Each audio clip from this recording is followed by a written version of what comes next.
देखिए साथियों, चाहे आरपीएससी का एग्जाम हो फर्स्ट ग्रेड का या फिर सेकंड ग्रेड का हो या रीट का हो लेवल 1 या सेकंड का या फिर किसी प्रकार का एग्जाम हो, आप एग्जाम देकर के जब बाहर आते हो फिर देखते हो कि यार जो क्वेश्चन आप करके आए उनमें से काफी क्वेश्चन रॉन्ग हो गए हैं। देखिए मैं बहुत काम की बात कर रहा हूं, बकवास नहीं। अगर वो क्वेश्चन रॉन्ग हो गए, आप घर आकर के जैसे देखते हो तो आप बात करते हो, अक्सर ये बात निकल कर आती है कि यार मैंने कंटेंट तो पढ़ा था, मैंने सारे फॉर्मूले भी याद किए थे, मैंने उस टॉपिक को बहुत अच्छे से पढ़ा है, फिर भी मेरे उस टॉपिक से जुड़ा क्वेश्चन जो है वो रॉन्ग हो गया है। ऐसा क्यों होता है? ये क्वेश्चन आपके अक्सर आया होगा और हम अमूमन देखते भी है कि ये कंडीशन अक्सर बनती है कि पढ़ा हुआ है, अच्छी तरह से लर्न किया हुआ है, समझा हुआ है और फिर भी वो क्वेश्चन रॉन्ग हो रहा है। मैं आपको इस वीडियो में यही चीज बताने चाह रहा हूं कि आखिर हम गलती करते तो करते कहाँ है, पढ़ा हुआ गलत हो कैसे जाता है। देखिए मैं इस बात को बताने के लिए आपको एक छोटा सा एग्जाम्पल लूंगा। एग्जाम्पल मिस अभी जो आपके फर्स्ट ग्रेड का एग्जाम हुआ था आरपीएससी का, इस आरपीएससी के एग्जाम में एक क्वेश्चन आया था। मैथ्स की बात मैं कर रहा हूं क्योंकि चैनल मैथ्स का है तो मैं मैथ्स का एग्जाम्पल लेके बात करूंगा। उसमें एक क्वेश्चन आया था, वो क्वेश्चन स्ट्रेट लाइन से जुड़ा था, स्ट्रेट लाइन से। देखिए मैं क्वेश्चन बताता हूं आपको। क्वेश्चन क्या मैं लिख रहा हूं यहाँ पर कि एक लाइन का इक्वेशन दे रखा है x - 1 two y + 1 upon 3 z - 1 upon 4। एक लाइन तो है ये L1। दूसरी लाइन आपके दे रखी थी x - 3 upon 1 y - k upon 2 और z अपॉन 1। ये दो लाइन दे रखी थी।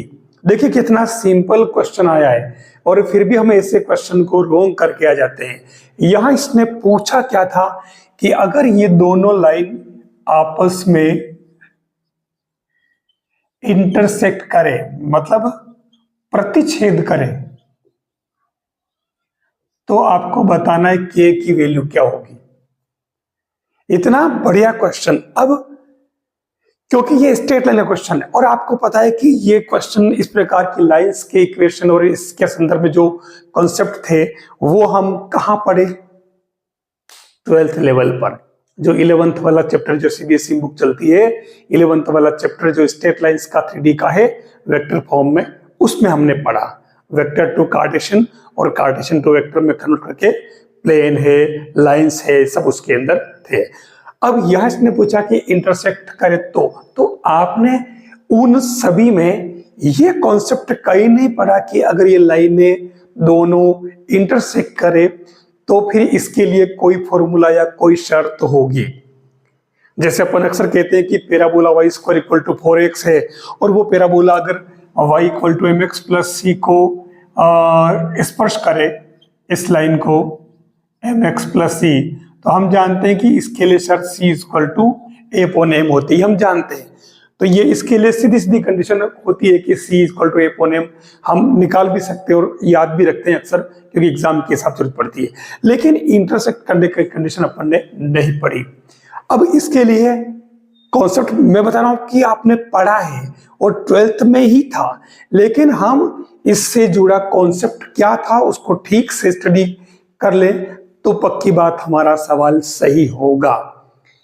कोई अगर पूछे कि यार स्ट्रेट लाइन तक क्वेश्चन मेरे रॉन्ग हो गया, तो शायद ये हमारे लिए अच्छी बात नहीं है, और वो भी 12th लेवल का। मैंने यहाँ एक वर्ड लिखा है स्क्यू, मैं इसको पूरा लिख देता हूं लाइंस। और साथियों स्क्यू लाइंस के लिए हमने पढ़ा था, स्क्यू लाइंस में हमने एक खास कॉन्सेप्ट पढ़ा था और वो पढ़ा था shortest distance.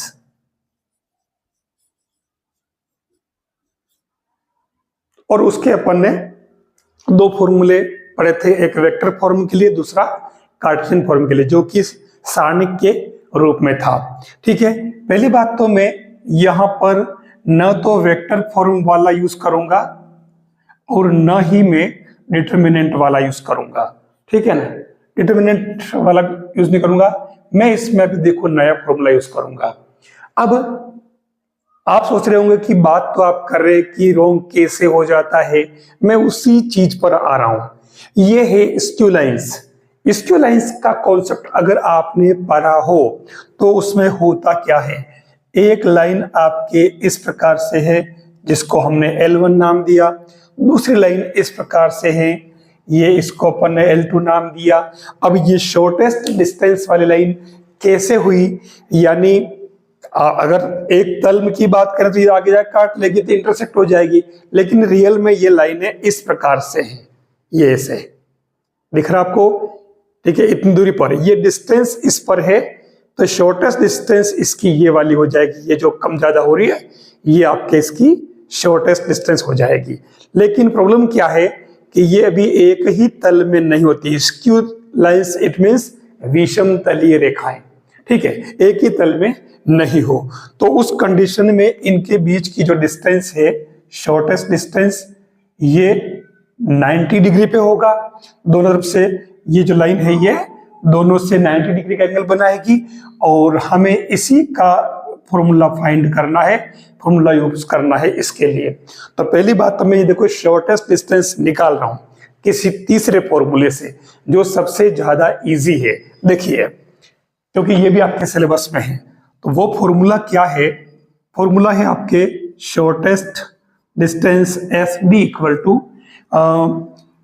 L into alpha 1 minus alpha 2 plus M beta 1 minus beta 2 plus N gamma 1 minus gamma 2, और इस पूरे के अपोन में आपको लेना है L square plus M square plus N square का रूट। अब यहाँ इसमें कुछ नई चीजें आई है, मैं बताना चाहूंगा कि एलिमेंट जो है ये अपनी शॉर्टेस्ट डिस्टेंस वाली लाइन के डायरेक्शन कोसाइन से दिक्को जाए हैं इस शॉर्टेस्ट डिस्टेंस के, और आपको मालूम है कि ये शॉर्टेस्ट डिस्टेंस वाली ये जो है L1 पर लंब है, क्योंकि आपको मालूम है कि L1 लंब है SD वाली लाइन पर, तो उस केस में ये इस L1 के 1 to 1 है, तो परपेंडिकुलर वाली कंडीशन लगा लेते हैं, A1 A2 plus B1 B2 plus C1 C2 equal to 0, L1 L2 plus M1 M2 plus N1 N2 0। तो ये क्या बन जाएगा आपके, इससे मल्टीप्लाई कर लो, तो ये L या पहले ऊपर वाली थी ना, तो वो पहले ले लो, 2L plus 3M plus 4N equal to 0, और L2 जो है वो भी आपके इस SD के परपेंडिकुलर है, तो ये हो जाएगा L plus 2M plus N equal to 0। इसको अपन सोल्व कर लेते हैं अपने पुराने घिसे पीटे मेथड से, अगर पता नहीं हो तो यह देख लेना, मैं बता रहा हूँ अभी। यहाँ L निकालेंगे तो 3 इंटू 1 ये हो जाएगा 3, फिर 4 इंटू 2 तो ये 8 माइनस का, फिर M का लेंगे तो 2 इंटू 1 ये 2 इंटू 1, 1 इंटू 4 ये 1 इंटू 4, फिर N का लेंगे तो ये 2 इंटू 2 4, और 3 का लेंगे मतलब 3 इंटू 1 तो ये 3 इंटू 1, तो देखिए L अपॉन आ रहा माइनस का 5, M अपॉन आ रहा है देखिए 2, और N अपॉन आ रहा है 1। तो सीधा सीधा आप कह सकते हो कि L equal to -5, M equal to 2 और N इक्वल टू 1। ये आपके शॉर्टेस्ट डिस्टेंस वाले लाइन का के एलिमेंट आ चुके हैं।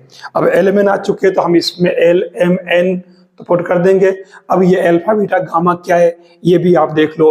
तो पहली लाइन के लिए जो अल्फा 1 बीटा 1 गामा 1 से गुजर रही है पहली लाइन, ठीक है, तो L1 जिससे गुजर रही है वो अल्फा 1 बीटा 1 गामा 1 से गुजर रही है, और L2 जो है वो अल्फा 2 बीटा 2 गामा 2 से गुजर रही है, ठीक है। तो ये अल्फा बीटा गामा, लेकिन यहाँ प्लस माइनस का ध्यान रखना पड़ेगा।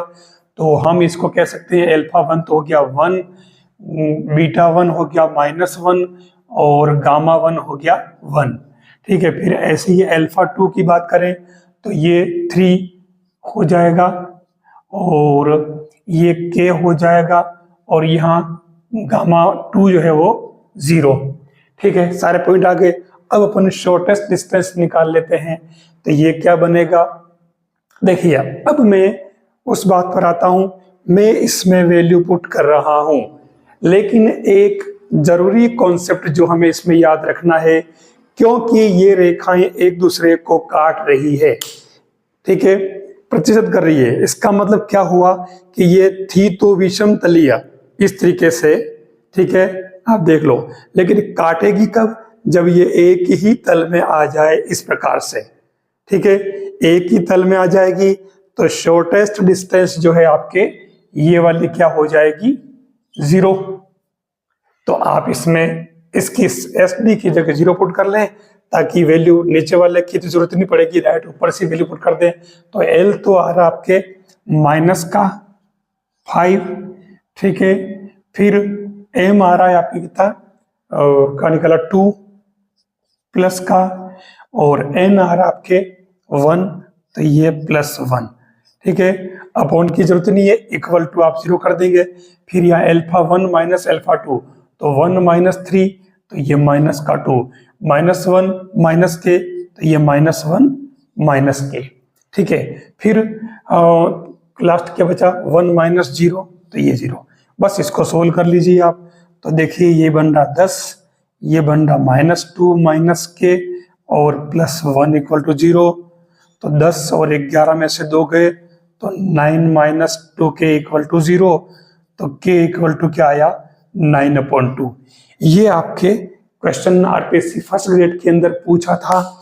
तो अब इसमें कॉन्सेप्ट क्या था, मैं बताने ये जा रहा हूं कि हमें स्क्यू लाइन के कॉन्सेप्ट को ठीक से पढ़ना पड़ेगा। हमने स्ट्रेट लाइंस के बारे में, स्क्यू लाइंस की जो शॉर्टेस्ट डिस्टेंस के फॉर्मूले भी पढ़ लिए, ठीक है। शायद आपने ये फॉर्मूला पहले देखा हो, अगर पढ़ रखा तो बहुत अच्छी बात है, आपकी तैयारी अच्छी है इसका मतलब। और अगर नहीं पता तो आप इससे ध्यान में रखें ये वाला फॉर्मूला, जिसमें बहुत इजी काम हो जाएगा, देर नहीं लगेगी। तो कहने का अर्थ ये कि शॉर्टेस्ट डिस्टेंस जैसे ही 0 हो जाएगी तो रेखाएं एक ही तल में आ जाएगी, यानी इन रेखाओं के समतलीय होने का प्रतिबंध है ये कि SD = 0 हो जाएगी। अब दूसरी बात, यह एक बात निकल के आती है, समतलीय अगर है, मैंने कहा ना समतलीय कर लेना, SD 0 कर देना, तो SD 0 करते ही ये एक ही तल में आ जाएगी और ये एक दूसरे को इंटरसेक्ट करेगी। तो कोई साथी ये भी पूछता है कि क्यों भाई ये पैरेलल भी हो सकती है? तो पैरेलल के लिए मैं आपको बता दूं कि ये जो LMN भले ABC ये सेम होने चाहिए। जब ये ABC इनकी डायरेक्शन रेशियोज सेम नहीं है, इसलिए ये पैरेलल नहीं हो सकती, तो ये इंटरसेक्ट ही करेगी और इससे हम आसानी से k की वैल्यू निकाल सकते हैं। तो मैं यही कहना चाह रहा हूं कि स्क्यू लाइंस का कॉन्सेप्ट अगर आपने ठीक से पढ़ा है तो पक्की बात आपका सवाल सही होगा, क्योंकि क्वेश्चन उस कॉन्सेप्ट से बाहर नहीं जाता, हम ही उस कॉन्सेप्ट के किसी कोने में कुछ न कुछ कमी रख देते हैं। ये कमी हम नहीं रखें तो निश्चित रूप से हम आगे हर कॉन्सेप्ट से जुड़ा जो कि आपने पढ़ रखा है सवाल सही करके आएंगे आने वाले एग्जाम में, जो कि सेकंड ग्रेड का हमारे सर पे है बिल्कुल। लेकिन बताना चाहूंगा कि ये शर्त हर कॉन्सेप्ट के लिए लागू होती है। आप ज्यादा पढ़ते हो, बार बार नहीं पढ़ते हो, और उसके आसपास क्या क्या चीजें हो सकती है वो आप नोट नहीं करते हो। आप जो बुक में दे रखी है, चाहे कोचिंग वाले ने बता दी, वो तो पढ़ ली, आपने खुद की तरफ से क्या उसमें नवाचार किया, इनोवेशन क्या किया, उस टॉपिक को पूरा खोल खुला के रख दीजिए, पूरा उधेड़ दीजिए, तभी आपको पता चलेगा कि इस टॉपिक से क्वेश्चन कहीं से ही बन सकता है, और जहां से बनेगा मैं सही करके आऊंगा। मैं यही बताना चाह रहा हूं कि कॉन्सेप्ट को आप ठीक से पढ़ें, बार बार पढ़ें, उस कॉन्सेप्ट को खोल के रखें, पूरा बिल्कुल बिखेर दें, फिर आप देखिए आपका क्वेश्चन कभी रॉन्ग नहीं होगा, RPSC हो या कोई सा भी कॉम्पिटिटिव एग्जाम्स हो।